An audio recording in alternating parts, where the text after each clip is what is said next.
This is All Saints' Day. And I found an old document with a letter. And I thought that I would read you the letter because it's very appropriate for today. It's addressed to Jesus, son of Joseph, woodcrafter's carpenter shop, Nazareth, Israel. Dear sir, thank you for submitting the names of the 12 men that you have picked for management positions in your new organization. All of them have taken our battery of tests, and we have not only run the results through our computer, but also arranged personal interviews for each of them with our psychologist and vocational aptitude consultant. The profiles of all tests are included, and you will want to study each of them carefully. It is the opinion of our staff that most of your nominees are lacking in background, education, and vocational aptitude for the type of enterprise that you are undertaking. They do not have the team concept. We would recommend that you continue your search for persons of experience in managerial ability and proven capability. Simon Peter is emotionally unstable and given to fits of temper. Andrew has absolutely no qualities of leadership. The two brothers, James and John, the sons of Zebedee, place personal interest above company loyalty. Thomas demonstrates a questioning attitude that would tend to undermine morale. We feel it is our duty to tell you that Matthew has been blacklisted by the Greater Jerusalem Better Business Bureau. James, the son of Alphaeus, and Thaddeus definitely have radical leanings, and they both registered a high score on the manic-depressive scale. One of the candidates, however, shows great potential. He is a man of ability and resourcefulness, meets people well, has a keen business mind, and is highly motivated, ambitious, and responsible. We would recommend Judas Iscariot as your controller and right-hand man. All the other profiles are self-explanatory. We wish you every success in your new venture. Sincerely, the Jordan Management Consultants. I found this many years ago on the bulletin board of a church in Burlington, Vermont. I thought it was funny enough to be used, especially on All Saints' Day. And the reason being, when All Saints' Day is not just to remember those who have died. It is not just to remember the saints of old. It is primarily meant to help you prepare on your journey because you are called to be saints. Now, you probably say to yourself, me, a saint? And I'm saying, yeah, you, a saint. Because as you heard, the apostles were rather ordinary people who ended up doing very extraordinary things. And so you too are called to be saints. But to help you, let's take a look at those apostles just for a minute. Peter, my name's Peter. Peter was famous for putting his foot in his mouth. At one moment, he's the first to recognize Jesus as the Messiah. And Jesus says to him, "You are Peter, and upon this rock I will build my church." And then, a moment later, Jesus says how he's going to Jerusalem to suffer and die. And Peter takes him to one side. Jesus, man, you can't say, no, you're not going to die. You're the Messiah. At which point Jesus then turns to him and says, "Get behind me, Satan." So he goes from being the hero to the goat within 30 seconds. When he sees Jesus walking on water, he says, "Bid me to come to you." And Jesus says, "Sure, come on." And he steps out of the boat and down he goes because he has flagging faith. At the Last Supper, Jesus is washing the feet of the apostles. And Peter says, "Not me." And Jesus says, "Unless you allow me to wash your feet, you will have no part of me." At which point Peter requests to have an entire bath. Then Jesus tells him that he will deny him 3 times before the evening is out. Peter, absolutely not. And of course, that does occur. The last story of Peter's life that I like is that he was sort of hightailing it out of Rome to escape being arrested. And coming towards him is Jesus. And Jesus says to him, "Quo vadis?" Where are you going? "Well, I'm getting the heck out of here because I don't want to get arrested." And Jesus says, "Unless you turn around and go back, I will go into Rome and I will be crucified a second time." Peter, knowing that he's messed up one last time, dejectedly goes back in, gets arrested in the Colosseum, and requests to be crucified upside down because he does not deserve to die in the same way as his Lord.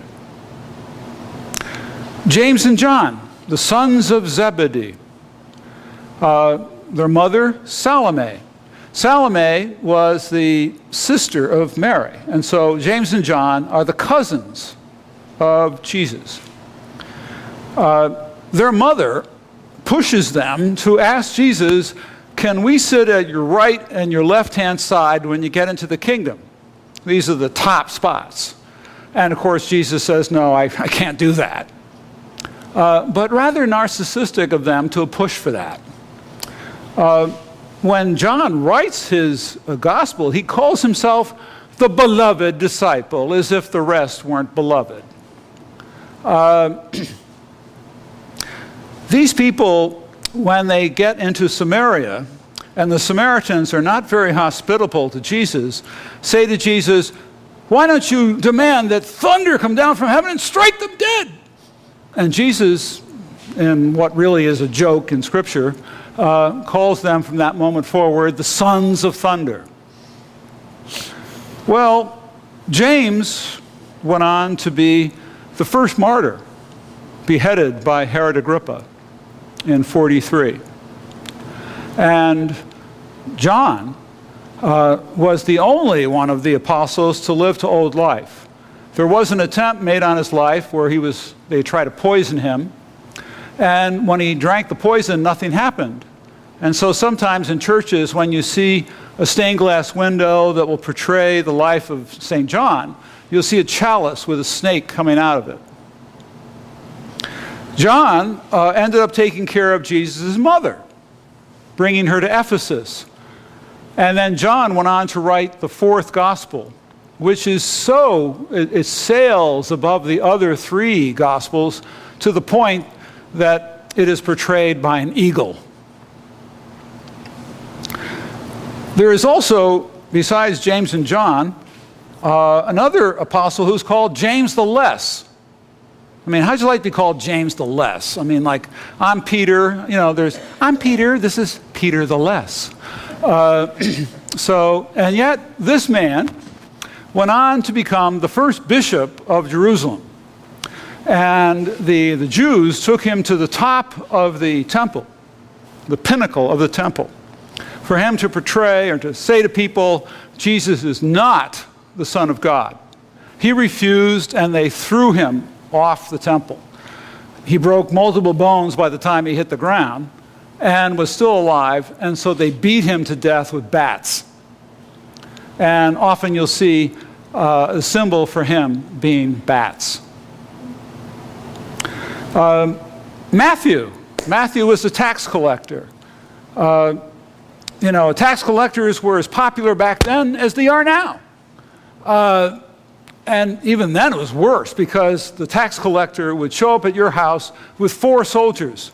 And if you couldn't come up with the money, the 4 soldiers were there to take you to jail. And often the tax collector would take more than he should and pocket it. And so the tax collectors were hated. And so people said to Jesus, "A tax collector? You got a tax collector as one of your apostles? I mean, couldn't you not find anyone better than this?" And, of course, there's Judas Iscariot. The word Iscariot means dagger man. He was part of the zealot party. And they would, for example, be assassins. They'd come into a crowd and all of a sudden, when you weren't looking, stab you to death. Well, of course, he had given that up when he became the apostle, but nonetheless, he came from that kind of a background. Again, can you imagine people saying to Jesus, "Judas Iscariot? Are you kidding me? This is the one you..." So the apostles were very ordinary persons, but they ended up doing rather extraordinary things. I went to a seminary called St. Paul's Seminary in Ottawa, Canada. And, you know, when I'm like your age, and I'm in the seminary, and I'm looking at these murals portraying the life of St. Paul, they portray him as being tall, dark, and handsome, sort of like Brad Pitt, you know. Well, I was shocked to find out that St. Paul was short, fat, bald, and sickly. And yet, you know, sort of a Danny DeVito lookalike. And yet, this little guy went all over the then-known world. He went throughout Israel.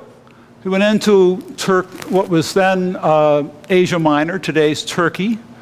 Went into Greece and all through Greece. And eventually went to Rome, where he was beheaded in 64. These were and are saints. But as you can see, they're kind of ordinary people. And the point today is that if they can do it, you can do it. You know, think about it. You've got more, you know, that they had in terms of understanding. And so you are then asked to live your life in such a way as to become who you were meant to be, a saint. You know, every day you have to make a choice. You know, are you going to be good or bad? Are you going to be helpful or manipulative? Are you going to be cooperative or controlling? Are you going to view people as potential friends or suckers to manipulate? And every decision on every day ends up being who you become by the choices that you make. And, you know, think of that. That's who you should be or will be by the choices you make. I once had a little boy when I was ordained in 1972 who looked up at me and said, "What's the difference between heaven and hell?" So, of course, you know, I knew I had to come up with a story that the child could understand. So I said, well, tell you what, you go into this house, and in this house there's only 2 rooms in it, one marked heaven, one marked hell. And I know you're a wise guy, so you're going to look into the room marked hell over here. Sorry, people. And there's this long banquet table, and all your favorite foods are on the table. You know, there's hot dogs, hamburgers, there's no lima beans, there's no Brussels sprouts, all your favorites. But all the knives, all the forks, all the spoons are 8 feet tall, and you can't eat without using them. And so everyone in that room is starving to death. Now you go across the hall into the room marked heaven where all these lovely people are here, and it's the same picture. Big long banquet table, all your favorite foods, all the utensils are 8 feet long. But because during your lifetime you thought of taking care of other people, it dawns on you immediately, I'll feed you and you feed me. So we're having a party. Whereas over here, all you can think about is, how do I get this food into my mouth without you stealing it from me? Well, the food is God. The food is people. The food is the relationships that we get in the course of our lifetime. And, you know, but imagine that the choices you make are locked in time. The judgment of God on you is to accept your judgment as to who you've chosen to become. And who you've chosen to become will be the person you live with for eternity. So choose wisely. The theme of every sermon on every Sunday by every priest is Carpe Diem. Seize the day, because you don't know how many more days you have to live, and you will have to live by the choices you make. So this is All Saints' Day. You are called to be saints. You are called to be a work of art. Choose well.